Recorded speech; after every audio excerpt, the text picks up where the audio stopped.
A special event tonight in Northwest, bringing together two of baseball's biggest names, past and present.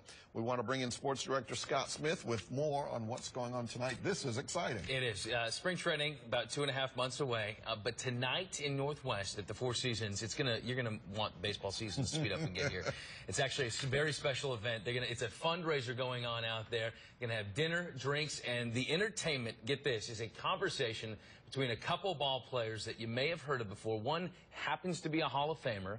All right, I'll just give it away. Cal Ripken, and then Ryan Zimmerman, our very own Washington National third baseman. So a couple of third basemen, they're going to have a nice little conversation. They're calling it the Hot Corner. There's people, they purchase tickets. Obviously, it goes to a great charitable cause. And, you know, baseball is such a great sport to talk about. I mean, it's one of the best sports to talk about. So to hear these living legend and a legend to be, talk about this is going to be very exciting for people. It will be. And you know what is also exciting is that actually, I think both of them are standing by alongside our Lindsay Murphy, who is at the Four Seasons in Northwest right now. Lindsay, take it away.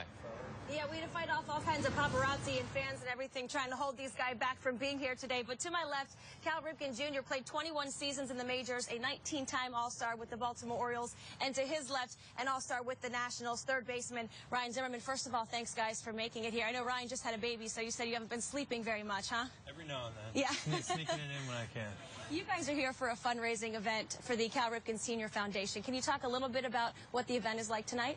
Well, I mean, to really give you a summary, we started a foundation in my dad's name when we lost Dad, and really Dad's legacy was in developing kids. He did it in the minor league sense and the professional sense in baseball. We also helped many kids that didn't have dads and didn't have all the same advantages. So we used baseball to get in front of kids and give them a chance and kind of talk to them about life. And we've had really good success. We built these youth development ballparks all over the country, and you do need money for that. And so This is a fundraiser in the D.C. area, and so we're down here, and Ryan is actually using his influence, for his own purposes, but also for ours. And it's really great to have both of you here tonight. And I want to talk about some of the comparisons people make between the two of you, and they talk about work ethic, maturity, success at such a young age. Do you see yourself in Ryan's game? And I guess, Ryan, when you were younger, did you look at Cal's game and say, take certain aspects of his game and put it into yours? Well, right now, I'll trade with you. You take my life, I'll take yours. Things have changed a little bit since he played, but we're at where we are now because of guys like him and what they did before we got to where we're at. And baseball is unique in that way because you look at the other sports, and I think a lot of guys that played before I played have sort of sacrificed a lot of things and done a lot of things where you pay attention to the NFL, the NBA, it hasn't happened that much, but I think we respect the guys who have come before us. We respect them so much for what they've done, because without what they've done, we wouldn't have what we have. So it's obviously an honor to be here with Cal, one of the guys that I grew up idolizing along with millions of other people, but it's a pleasure to be here. I think you should have played shortstop, actually.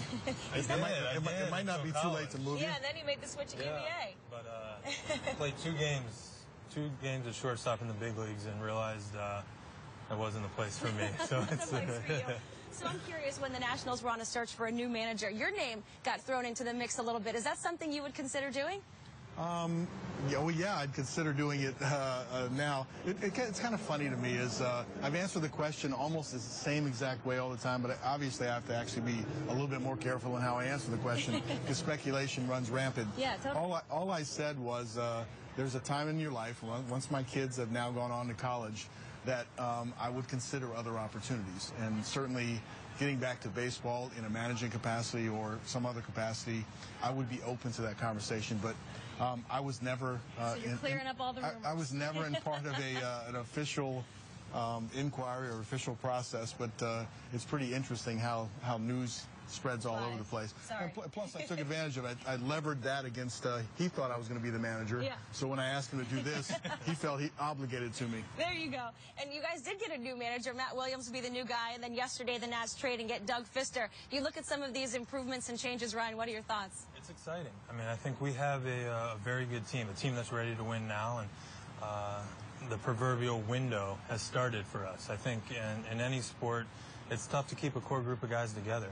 You got to pay a lot of money to keep guys together, and we have our main 5 or 6 guys locked up for the next 3 years, and we're gonna make a go at it. And this town deserves that, and it would be it'd be very exciting to bring a championship back here. Well, I appreciate the time from both of you. Hope the event goes really well. These guys are both class act, played with the Orioles his whole entire career. I know Ryan's efforting that with the Nationals as well, which is very rare now in the big leagues. Scott, we'll send it back to you. I'm not sure you're going to find two more beloved baseball players in this area, and the fact that you're sitting right next to them, and even the ambiance of the fire in the background, you know. It's just, I know, it's our nice fireside chat. Thank you very much. Lindsey Murphy at the Four Seasons in Northwest.